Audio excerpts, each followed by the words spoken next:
আমার নাম মমিন স্যার। আমার এই প্রজেক্টের নাম হলো অফসেটিং ডিটেকশন এন্ড ড্রাইভারলেস কার, যেটার বাংলা মানে হলো বাধা শনাক্তকরণ এবং ড্রাইভারলেস বা ড্রাইভার ছাড়াও গাড়িটি চলতে সক্ষম।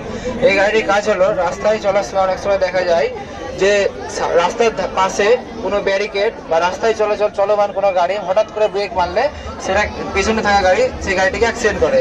সেই অ্যাক্সিডেন্ট যাতে না হয় সেই কারণেই আমাদের এই পদ্ধতিতে এই গাড়িটি তৈরি করা হয়েছে। গাড়িটির কাজ হলো রাস্তার ওই দুই পাশে কোনো ব্যারিকেড বা সামনে কোনো চলমান গাড়ি যদি 100 কিমি বেগে চলে, সেই গাড়িটা যদি 100 থেকে 60-এ আনা যায়, তবে সে আমার তৈরি গাড়িটা নিজে অটোমেটিক সিস্টেমের মাধ্যমে সে 100 থেকে 60-এ চলে আসতে পারে। এবং সামনে যে গাড়িটি হঠাৎ করে দাঁড়িয়ে গেলে এই গাড়িটি আমাদের তৈরি গাড়িটি নিজে দাঁড়িয়ে যেতে পারবে। এবং দাঁড়িয়ে যাওয়ার পরে এটা যে সামনে গাড়িটি না চললে আমাদের গাড়িটি এগোবে না। আমাদের গাড়িটি 5 সেকেন্ড দাঁড়াবে এবং 5 সেকেন্ড দাঁড়ানোর পর আমাদের গাড়ির সামনে লাগানো আছে আল্ট্রাসনিক সেন্সার।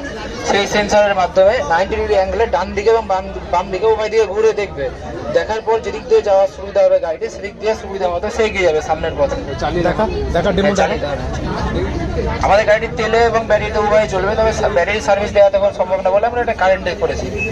এর সামনে বাধা দেওয়া হলো, বাধা দেওয়ার পর গাড়িটি দেখছে কোন দিক দিয়ে যাওয়া যাবে, দিক দিয়ে যাওয়া সম্ভব হলে এদিকে গাড়ি এগাচ্ছে।